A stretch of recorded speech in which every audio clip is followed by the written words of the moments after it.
Good morning, fellow patriots. Good morning. Welcome to the 302nd consecutive Friday meeting of the East Valley Red Friday Patriots.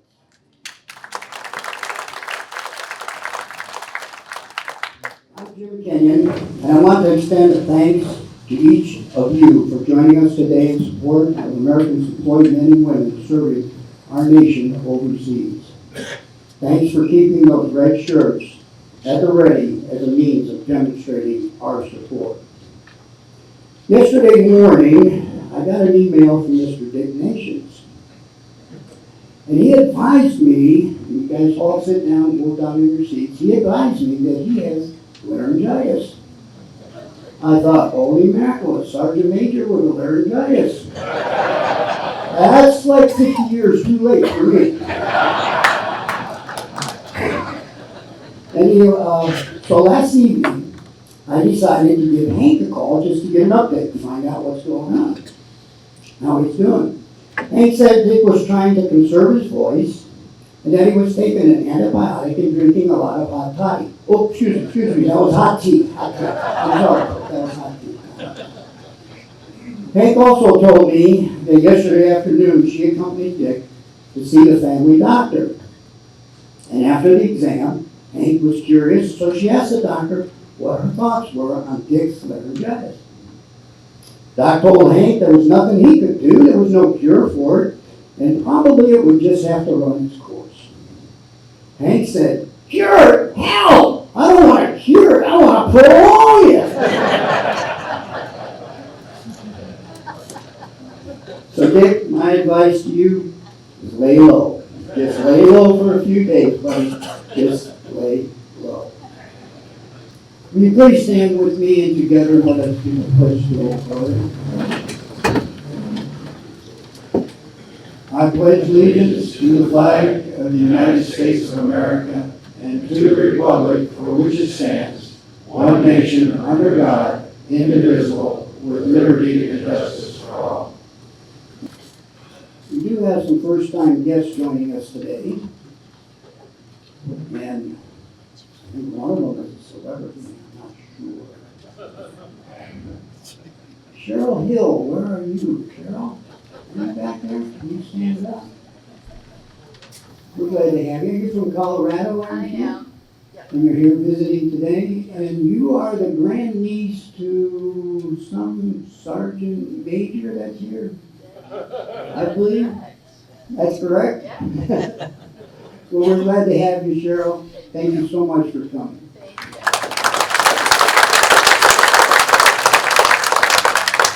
Mr. Steve Johnson, where you at, Steve? Steve, you're over there with your dad?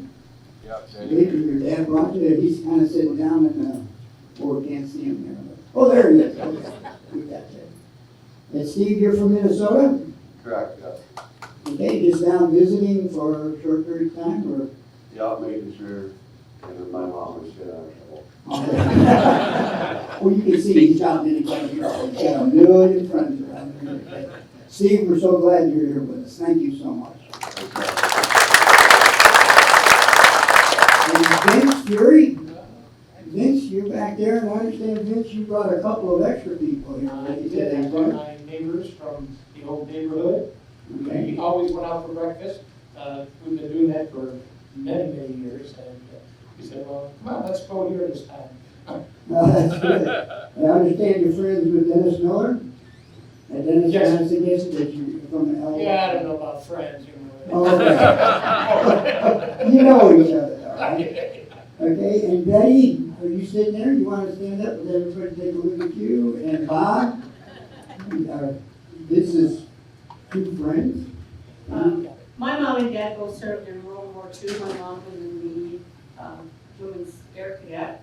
My dad served in the Philippines and was there when Yamashita signed the peace treaty.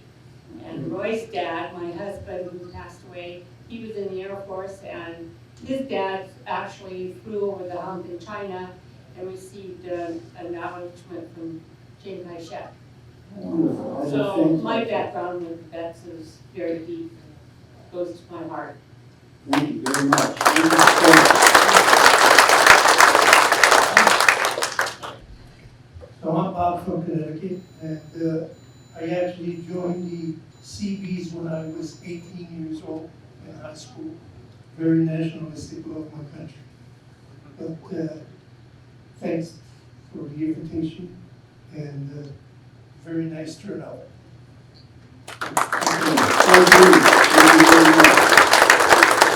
And let's get a big hoo-ah for all of our first-time visitors. Thank you. Thank you very much. I'm sure that by now, most of you are familiar with Chuck Byers. Chuck has delivered some quite informative presentations to our group, and he has further updates to share with us this morning. Chuck wears many hats in his adversary for veterans, but one of his more important charters is as the Commissioner of Arizona Department of Veteran Services. This is a state-funded agency committed to serving and honoring Arizona veterans, service members and their families, for ensuring that they receive the highest quality service available, to include state veteran homes, military family relief funds, state veterans memorial cemeteries, charitable organizational grants and assistance in applying for state and federal veterans benefits. This morning, Chuck will offer updates on a very meaningful local project for homeless veterans. Please welcome Mr. Chuck Byers.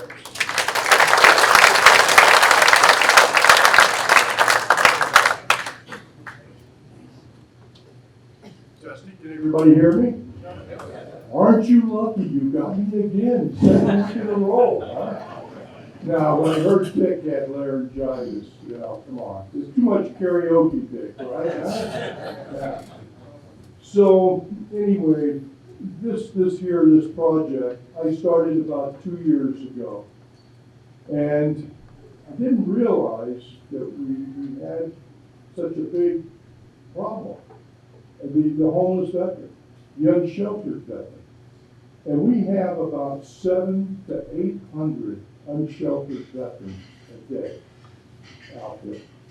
Now, some choose to be out in the desert, some choose to not have anything, but there's some that have gone hard times. It doesn't take much for this to happen. So we're sort of looking at, what we have for shelters, what do we have for transitional housing? And we have quite a few things that we have for the transitional and some of that. But after they leave transitional, where do they go? And that's the problem, is we have very little affordable housing here in Arizona.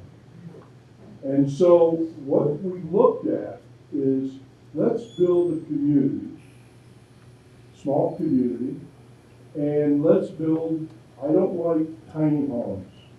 I call them IDCs. We're good at these things, these acronyms. Individual dwelling casitas. You like that? Is that better than tiny homes? It's a little more positive, I think. So we're building, and it's a start.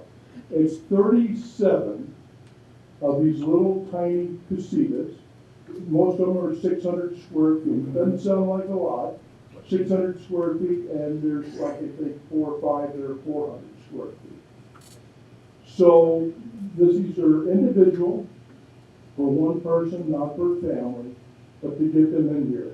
So I started this project about 2 years ago, and it's been a labor of love dealing with the city of Phoenix. Permits. You gotta have a landscape architecture, gotta tell you what kind of trees you gotta plant. They gotta tell you where you gotta put them and what you have to do. Well, we're at the point here where we will be breaking ground in about a month, about April. The last thing we're getting, and I can only believe here in Arizona, is a dust permit. We gotta get a dust permit before we put the dirt down. And we've got, about 300 truckloads of dirt that we have because we have to change some of the elevation. So this is being built at 1803 East Broadway. It's South Phoenix. It's 37 casitas. Now we also had to take into consideration that not everybody is going to have transportation, cars and stuff like that. So we will have a resource center there, and that's the difference, is that we're building this community. It's a transformational, permanent housing, supported permanent housing. We're using a HUD-VASH voucher. And a HUD-VASH voucher is where the VA will pay 70% of the rent, and the veteran's got to come up with 30%. So we're looking at $300 to $400 a month of what the veteran has to come up with. That's a heck of a lot cheaper than having some of the rents with this. So I'm going to have a small video, and I just tell us a little bit about what the project is, and then I'm going to talk a little bit after that, and then we'll have questions and anything. Ready to start when you are. A transformational solution. The Tanner Thomas Village for Veterans in South Phoenix was developed by the Tanner Community Development Corporation. TCDC is a nonprofit organization dedicated to helping families in need and providing vital resource information. The organization was founded by Reverend Dr. Benjamin N. Thomas, Sr., who also leads the Tanner Chapel African Methodist Episcopal Church. Tanner Chapel is the oldest African American church in Arizona and has played a significant role in community development. Kerwin Brown is the executive director of Tanner Community Development Corporation, bringing over 20 years of experience in marketing and business development. He was appointed as a member of the Governor's Interagency and Community Council on Homelessness and Housing by Governor Katie Hobbs. The Tanner Thomas Village for Veterans aims to provide affordable housing and support services to homeless veterans. The Arizona Rescue Plan Act awarded TCDC a pre-development grant through the Governor's Office in the fall of 2021. Funding for the project's construction phase was applied through Representative Ruben Gallego's 7th District Office. TCDC's Veteran Project was one of 10 community projects approved for funding by this federal grant through Representative Gallego's 7th District Community Project funds. Over the next year, TCDC, in partnership with Tanner Properties, will build 37 casitas in the South Mountain Village, Central Phoenix area for homeless veterans on 18th Street and Broadway Road. These homes will offer units with the option of 400 to 600 square feet of living space. The units will be in-place permanent rental homes. In addition, there will be a dedicated on-site resource center for the residents inside a 4-acre securely gated community with a garden, a dog park, individual driveways, mailboxes, and little doggy doors. The on-site community resource center will be critical to the success and sustainability of this project. It will coordinate support services to include healthcare navigation, inequity, supplemental nutrition support, human and social services, economic self-sufficiency, workforce development, and access to other social needs like justice involvement assistance, higher education, and spirituality. Commissioner Chuck Byers likes to say it'll be a hand up as opposed to just a handout. The Tanner Thomas Village for Veterans will provide a paradigm shift towards solving veteran homelessness in Phoenix by the following: providing permanent supportive housing with on-site support services, addressing the root causes of homelessness. Incorporating innovative wraparound support such as case management, counseling, job training, health and wellness services, life skills training, and various community engagements. Focusing on a housing first approach, prioritizing stable housing as a foundation for recovery and stability by incorporating HUD-VASH subsidies and individual leasing agreements if earned income exceeds VASH criteria. Offering a holistic person-centered approach, recognizing the individual needs and strength of each veteran while tackling barriers to promote self-efficacy and individual success.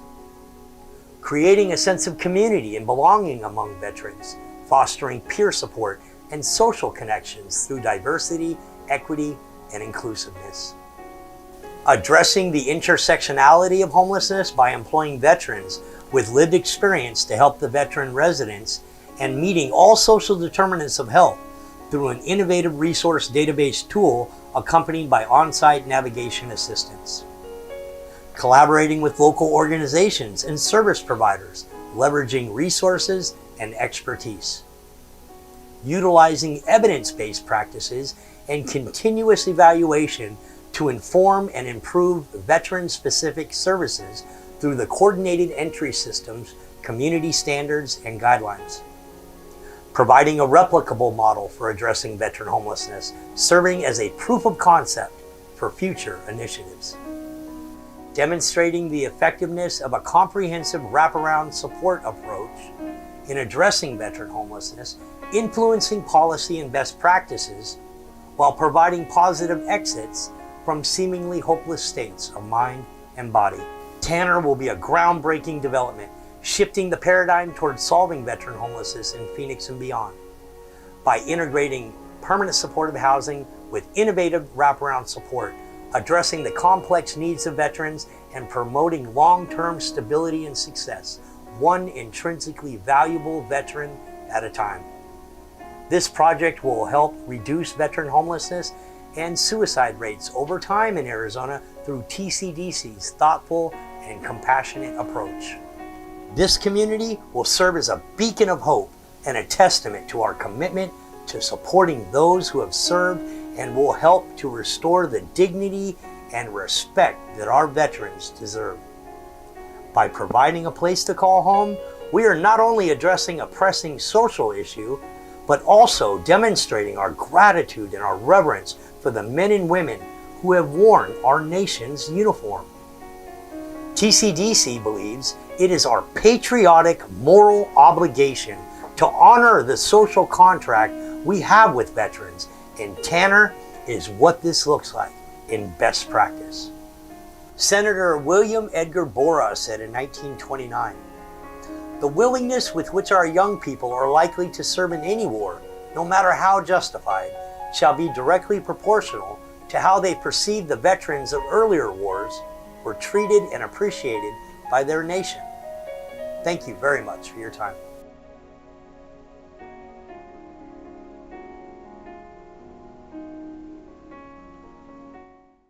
You just heard from Tanner Thomas. I met Jim a little over 2 years ago, probably maybe about 2 years, and we started this project. I don't think Ben will mind, but Ben was living at the bottom of the river. Ben served honorably. He launched aircraft off an aircraft carrier. He was an Ironman, came back. Things just fell through. Family. Next thing you know, he's at the bottom of the river. And he pulled himself up. He went through transitional housing program, and now he's such an advocate for helping and trying to help homeless veterans, and he's really a strong advocate. He's well recognized throughout the area. So it's great to have Ben as part of the team. And actually, we got him to start being part of the building process, so he's going to learn a little bit about it. You saw a little bit of the project. We're going to be using something called Hercule. And for those who may be not familiar with it, it's styrofoam that's impregnated with concrete. So it's got an R factor of 44, so it's great for this areas out here because of the insulation and so on. It's mildew resistant, it's got a high burn rate. So this is and it's cheaper than lumber. So that's one of the main reasons why we're going. And Hercule is actually, they're building these walls with this kind of a block, this styrofoam block. And you can finish it off like Adobe or however you want to finish it off. So that in itself is kind of, really, I think, revolutionary. And this is a model. This could be a model for anywhere here in Arizona, or in fact, to be a model for what we're doing across the country. But we're gonna start it right here. And what I will say is that in 2 years, I've been going out to different organizations, to Vietnam veterans, the Purple Heart, American Legion, VFWs, all that, Elks Club. And they've all really felt that this is a real project. So it's veterans helping veterans. That's what I wanted to show with this. We've raised the money already for the, not asking for any money, we've raised the money for the building, and we just secured a $2.5 million grant from the city of Phoenix, and for sustainability, so we can provide not just a house, but we can provide the whole sustainable services that we provide. So it's a project that's near and dear to my heart. And like I said, we will be breaking ground. I'll make sure that everybody's aware. We'd like to come out to the groundbreaking ceremony. And it should be sometime here in April. Any questions? Anything about the Thomas Tanner Veterans Village? Well, I thank you, okay? And I just want you to know that what's being done out here, and here's sorry, I don't want to go off just yet. We lost 40 veterans to heat death last year because they're out in the open. I've addressed this with the governor, and she's got this plan that we're going to try to bring FEMA in for disaster, just like they have with other disasters. We have cooling stations set up, throughout the city, but the problem is that it's far from the veterans. So we're really kind of trying to address that. And like I said, this will give them. Now I'm already looking at the next phase, is once this is supported housing using a HUD-VASH voucher. We encourage them to get out to work, get a job, the whole thing.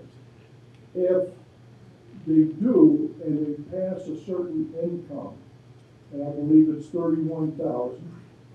Once they pass that 31,000 income barrier, they no longer can use a HUD-VASH voucher. So I'm already looking at the second phase of this, kiss your landlord goodbye. And I'm looking at now having them move out into duplexes and building duplexes and some other things. So this is the Tanner Thomas Veterans Village. You'll hear a little bit more about it out in the news. But I wanted you, and certainly my good friends here at Red Shirt Friday, to be aware of this project. Yes, sir. Probably, they're saying, when we break ground, they're looking anywhere from 9 months to a year. I mean, we got to build slabs, we got to run the walls. Actually, the building is fairly fast. It's a lot of this other stuff that you got to do. Yeah. Probably like February next year. Yeah, probably, and that's a good target that we're going to go for. February, absolutely. Okay, I thank you. Thank you very much.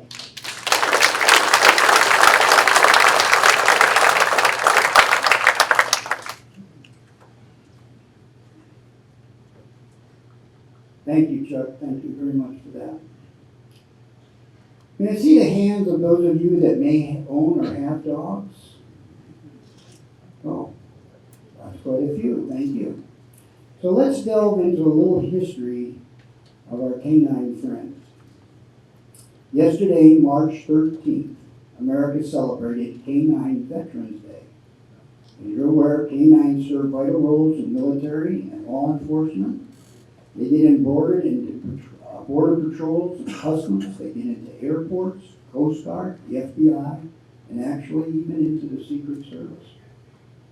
They're trained to perform heroic duties such as explosive detection, patrolling, search and rescue, and subduing a foe. Military working dogs are found in each branch of the armed forces, including the Marines, the Army, Air Force, Coast Guard, and the Navy. Many times these dogs can access areas humans can't. They argue a superior sense of smell, the ability to detect movement, and invaluable qualities to their handlers and to our nation's security. Military dogs, which are most typically German Shepherds, or Dutch Shepherds, or the Belgian Malinois breeds, are chosen because they can be aggressive, they're strong, they're very smart, they're loyal, they're athletic, and they've worked alongside humans for many centuries. If we reflect on history, the Greeks and Romans used the earliest military working dogs. In fact, they favored the monstrous cane corso breed. The corso served as a guard dog due to its fearsome appearance. Going back to the 13th century, the Mongolians had canine sentries in their armies. These massive dogs were ancestors to the modern-day Tibetan Mastiff. Fast forward a little bit, and we'll find that during World War I, dogs were used as messengers for European forces. They also hauled supply carts, machine guns, they located wounded soldiers, and carried medical kits. Though Americans documented canine companions in combat as early as the Revolutionary War, the United States consistently began training dogs for military work in World War II. In 1942, during World War II, the Canine Corps was established and dogs served in various branches. They were acting as scouts, guarding supply posts and camps, rescuing downed pilots.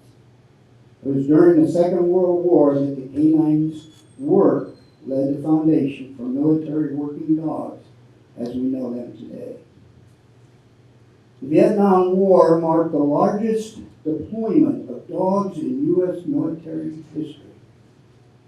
Canines proved to be invaluable in the jungle environments of Southeast Asia, with the military greatly refining techniques for the handlers and the canines alike.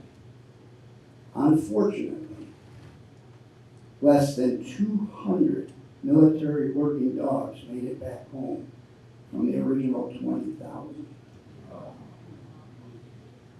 Today, a centralized training facility for all military working dogs exists at Lackland Air Force Base in Texas with the 341st Training Battalion, where these dogs begin intense obedience and military training, as well as socialization and team building with their handlers. Only about 50% of the dogs enter the program going to the military service, with approximately 2,700 dogs currently on active duty. Training courses offered at Lackland include the Specialized Dog Course. This is for dogs that detect explosions and narcotics. The Dog Handlers Course, the Kennel Masters Course, and the Combat Dog Tracker Course.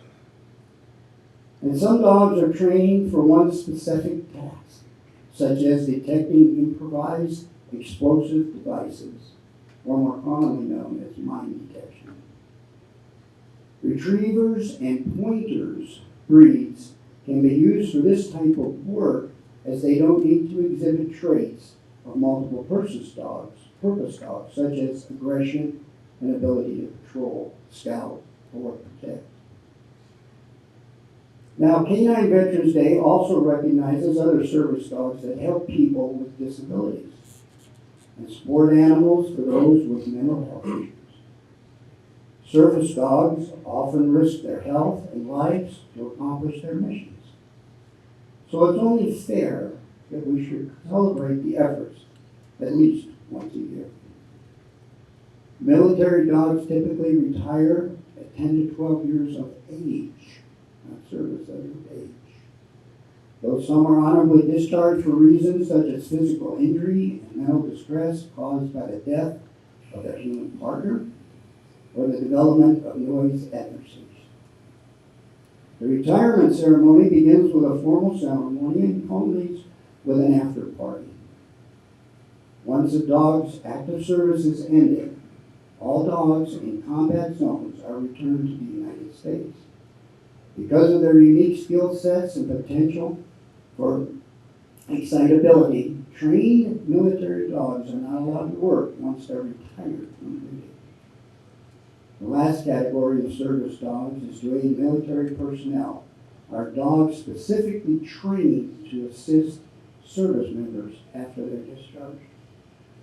The organization named Canines for Warriors utilizes dogs with gentle, responsive temperaments, rescued from shelters around the country, to aid those suffering from post-traumatic stress disorder and traumatic brain injury while in service. Veterans receive their specially trained service dogs for no charge. Certainly, it's the least we can do to honor all those that put their lives at risk to preserve our freedom. After their passing, military dogs are often honored in various actions. They may include gun salutes or full military funerals. The practice is usually done for military dogs who have served with great courage or conducted heroic acts while during their time. So you may ask, why is Canine Veterans Day important? Or foremost important? Well, our foremost importance, canines keep us safe. They are essential in law enforcement and military operation, meaning they actively keep countries and communities secure. They also assist in search and rescue missions, saving lives in emergencies. These four-legged friends stand at the front line, ensuring we can live in a safe environment. And they serve every day, just like human soldiers. Military working dogs are always on the clock. They are active in combat zones worldwide, keep the police, protect, and serve back home.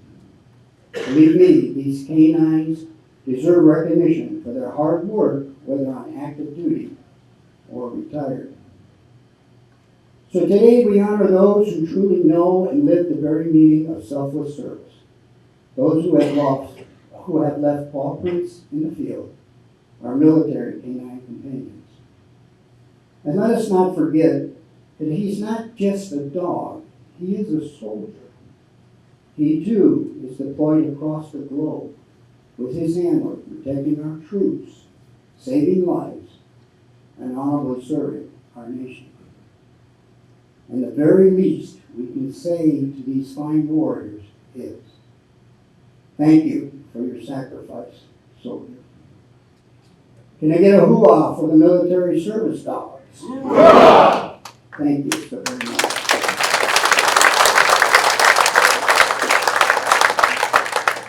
Okay, we have a few announcements to make. We need to make sure we mark our calendars for these upcoming events too.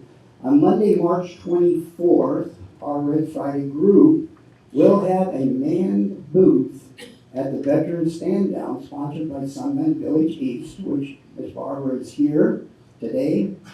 The address is 8026 East Lakeview Avenue in Mesa, and the event will be held in the Sunland Village Auditorium. Numerous veteran services will be represented at the event. Now, Barbara brought in a brochure today. Debbie, I'm sorry. Okay, well, if you, I'm sorry. But she brought in this brochure. And in the brochure, I understand, it's everything, it's the actual agenda for the meeting. So if you want to look through it, you can see who's going to be there, what vendors are going to be there, and what the activities are, and all the things that you need to know. If you didn't get one, I know she put them on all the tables, and millions of them, but if you didn't get one, make sure you see her before you leave. Another great event that's coming up is on Saturday, March 22nd, and that's from 9 to 12. It's a workshop on navigating healthcare options for vets and their families, and it will be held at the American Legion Post number 2, located at 2125 South Industrial Park Avenue in Tempe. Now, this is going to be pretty good because I'm sure there's going to be a lot of talk and a lot of people, a lot of instruction and information on how to navigate that minefield that's called Vietnam healthcare, or excuse me, Veterans healthcare. And make sure that you get yourself all set to come every Friday in March and April, because we do have some special guests that will be speaking and honoring us. So we want to make sure we're in full force and all red shirts for all of that. And just before you leave, make sure you leave your name tags on the desk as you go out the door in the back. To our guests, we thank you for joining us today. We sincerely hope that you will join us again. And please know that you are always welcome at our Red Friday assemblies. As a final reminder, let's not overlook the importance of our mission to keep our deployed warriors in our thoughts and our prayers, and continue to demonstrate our support for those fine men and women. I thank you very much, and you all have a wonderful